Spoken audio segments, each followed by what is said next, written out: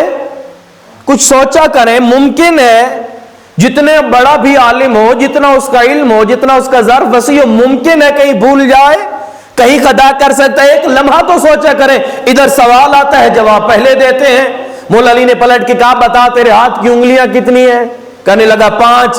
مولا علی نے روک کے کہا ایک لمحہ تو سوچتے. کہا یا علی ایک لمحہ کیسے سوچوں؟ یہ 5 انگلیاں ہمہ وقت میرے سامنے رہتی ہیں. علی نے کہا یہی تیرے سوال کا جواب ہے. جو ہمہ وقت تیرے سامنے ہو تو نہیں سوچتا، جو علی کے سامنے ہو علی بھی نہیں سوچتا. علی کیسے سوچے؟ سامعین گرامی قدری، علی کے علم کا ظرف ہے. آتے ہیں اب ایک اور واقعہ ہے، کیونکہ آپ سارے بیدار ہیں اور نوجوان اکثر پڑھے لکھے، بلکہ سارے پڑھے لکھے بیٹھے ہوں گے، تو میں ایک تھوڑی مشکل بحث کرنا چاہتا ہوں، میرے ساتھ ملیے گا. اب عورت، ہمارے گھر میں بھی مائیں بہنیں ہیں، ہم بھی کسی کے بیٹے ہیں، ہمارے بھی آگے بیٹے ہوتے ہیں. تو مائیں جب ماں بنتی ہیں، پروردگار جتنے بھی اولاد ان کو اولاد نرینہ عطا فرمائے، جب ہم رشتہ ازدواج سے منسلک ہوتے ہیں یا ہمارا کوئی بھائی بہن بیٹی پیدا ہوتی ہے، تو عموماً کتنے ماہ میں ایک عورت ماں بنتی ہے؟ بولیے گا میرے ساتھ. 9 ماہ میں ماں بہن بیٹی 9 ماہ میں آگے صاحب اولاد ہوتی ہے. اب یہ ایک طے شدہ بات ہے. ایک حاکم کے دور میں کیا ہوا، ایک عورت 6 ماہ میں ماں بنی. 6 ماہ میں ماں بنی. اب دیکھیے گا، علی چھوڑو گے تو نتیجہ کیا نکلے گا. لے لو جن کو لینا چاہتے ہو، ہمیں اعتراض نہیں ہے، لیکن نتیجہ خود بھگتنا. یوم ندعو کل اناس بامامہم. دنیا تو گزر جائے گی، اللہ کہتا ہے ہم آخرت میں تمہیں اسی کے ساتھ اٹھائیں گے جنہیں تم دنیا میں امام مانتے ہو. آخرت میں کہیں ان کے ساتھ نہ اٹھنا کہ جن کا راستہ کہیں اور جاتا ہو، انہی کے ساتھ اٹھنا جن کا راستہ جنت کی طرف جاتا ہو، جو جوانان جنت کے سردار ہوں. انہی حاکم کے پاس ایک فیصلہ آیا، عورت 6 ماہ میں ماں بنی ہے، فیصلہ کیجئے، یہ تو بد کردارہ ہے، اس کا کردار اچھا نہیں ہے. تو حاکم نے کہا کیا ہوا؟ کہا 6 ماہ میں ماں بن گئی ہے، شادی ہوئے 6 ماہ گزرے ہیں، اتنا جلدی یہ ماں بن گئی ہے، یہ کیسے ممکن ہے؟ حاکم نے کہا ہاں، ظاہر بین تھے نا، ظاہر دیکھتے تھے، باطن بین نہیں تھے.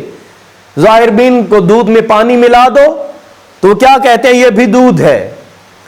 پانی کو دودھ والا رنگ دینے سے وہ دودھ نہیں ہو جاتا، جاہل کو عالم کہنے سے وہ عالم نہیں ہو جاتا. ظاہر بدلے گا، حقیقتیں نہیں بدلتی. تو کیسے سنسار کر دو. فیصلہ ہو گیا، لے جانے لگے. کیا ہوا؟ مجرمہ ہے، سنسار کر دیں. جلاد نے پوچھا جی کر دو، چلے گئے.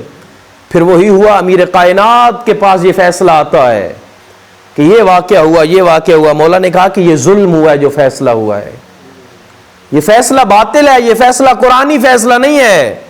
لوگ اعتراض کرتے ہیں نا کہ اگر وہ برحق نہ تھے تو علی جواب کیوں دیتے تھے؟ علی جواب نہ دیتے وہ پھنس جاتے، اور شرمندہ ہوتے وہ جواب نہ دیتے. علی کیوں نہ جواب دیتے تھے؟ تو پھر جاڑا صاحب کہا کرتے تھے اگر وہ اپنے آپ کو حق سمجھتے تھے تو علی سے پوچھا ہی کیوں کرتے تھے؟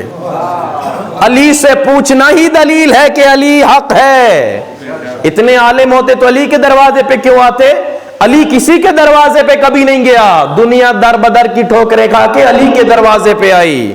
اور تاریخ گواہ ہے، آپ نے سن رکھا ہے، کوئی آ کے یہ کہتا تھا اکیلونی اکیلونی لست بخیرکم وفیکم علی ابن ابی طالب، مجھے چھوڑو مجھے چھوڑو، مجھ سے کیا پوچھتے ہو، جبکہ جواب دینے کے لیے علی موجود ہے. کوئی کہتا لولا علی ہلکانا، علی نہ ہوتے ہم ہلاک ہو جاتے. کوئی کہتا تھا لا ابقانی اللہ لمعضلۃ لیس لہا ابو الحسن، پروردگار اس مشکل میں زندہ ہی نہ رکھنا جب کوئی مشکل آئے اور حل کرنے کے لیے علی نہ ہو. دعا مانگا کرتے تھے.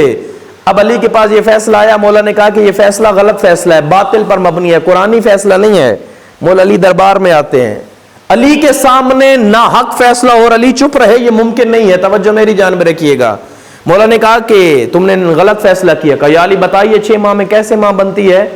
مولا نے کہا میری بات تو شاید نہ مانے، میں اگر قرآن سے بتاؤں کہ عورت 6 ماہ میں بھی ماں بن سکتی ہے. کوئی علی بتائیے، ہم نے بھی قرآن پڑھا ہے، ہم نے تو کوئی آیت نہیں دیکھی کہ آیت یہ کہتی ہو کہ 6 ماہ میں بھی عورت ماں بنتی ہے. مولا علی نے کہا اچھا یہ آیت والوالدات یرضعن اولادہن حولین کاملین آیت ہے جی یا علی ہے. مطلب اس آیت کا یہ ہے کہ ماں اپنے بچے کو 2 سال دودھ پلائے, 2 سال ماں اپنے بچے کو دودھ پلاتی رہے. تو 2 سال میں کتنے مہینے ہوتے ہیں؟ 24. ملیے گا میرے ساتھ, پچھلی دفعہ میں نے میتھمیٹکس اور علی بتایا تھا تو میرے ساتھ چند تو ہم سفر رہے نا. 2 سال میں کتنے ماہ بنتے ہیں؟ 24. علی نے کہا 24 ماہ ایک ماں بچے کو دودھ پلائے. جی علی پلائے. کہاں ثابت ہوتا ہے 6 ماہ میں بھی ماں ہے؟ علی نے کہا اس آیت سے ثابت نہیں ہوتا, لیکن اتنا مانتے ہو 24 ماہ دودھ پلائے؟ جی ہاں پلائے. مولا علی نے ایک اور آیت پڑھی وَحَمْلُهُ وَفِصَالُهُ 30 شَهْرًا. قرآن یہ کہتا ہے کہ ایک عورت ماں اور دودھ پلانے کی کل مدت 30 ماہ رکھتی ہے. اس آیت میں ہے کہ ماں کتنا دودھ پلائے اور ماں بنے؟ صرف دودھ پلانے کی, میں شاید مشکل چھیڑ بیٹھا ہوں, صرف دودھ پلانے کی ہے 2 سال مدت, 24 ماہ بن گئے. دوسری آیت کہتی ہے دودھ بھی پلائے گی ماں بھی بن جائے گی, کل مدت ہے 30 شہرا 30 ماہ. 2 آیتیں ہیں, ایک آیت کہتی ہے 24 ماہ صرف دودھ, دوسری کہتی ہے دودھ اور ماں بننے کی کل مدت ہے 30 ماہ. ہاں یا علی 30 ماہ میں ماں بھی بنتی ہے, دودھ بھی مکمل ہوتا ہے. علی نے کہا وہ پہلے والی آیت پڑھ کتنے ماہ دودھ پلائے؟ کہا 24. کہا دودھ اور ماں بننے کی کل مدت کتنی؟ کہا 30 ماہ. کہا 30 ماہ سے 24 دودھ کے نکال تو پیچھے کتنے بچتے؟ کہا یا علی یہ تو 6 ماہ بچتے ہیں, مجھ سے تو غلط فیصلہ ہوا ہے. علی حیدر کرار نے کہا تجھ سے غلط فیصلہ نہیں ہوا, جنہوں نے تجھے چنا ہے ان سے غلط فیصلہ ہوا ہے. میں یہ کہہ کر تو عورت بد کردار نہیں تھی لیکن مجرمہ تھی. علی کے ہوتے ہوئے ایسوں کو چنوں گے تو نتیجہ تو بھگتو گے. صلوات پڑھیں پر محمد و اہل بیت محمد.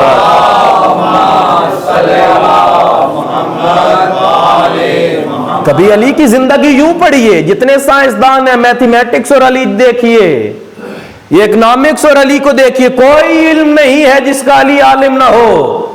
آج کل ہماری یونیورسٹیوں میں اگر علی پڑھایا جاتا تو نوجوانوں میں یہ سیکولرزم نہ ہوتا.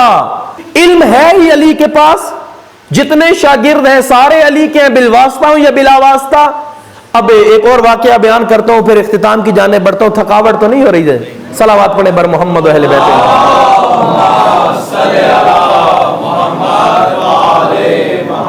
اب چند بندوں نے جو اس دور کے تھے فیصلہ کیا کہ یہ جو رسول نے مولا علی کو کہا ہے کہ یہ باب مدینۃ العلم ہے, یہ علم کا شہر ہے, علی کا امتحان نہ لیں کہ علی کتنا بڑا عالم ہے.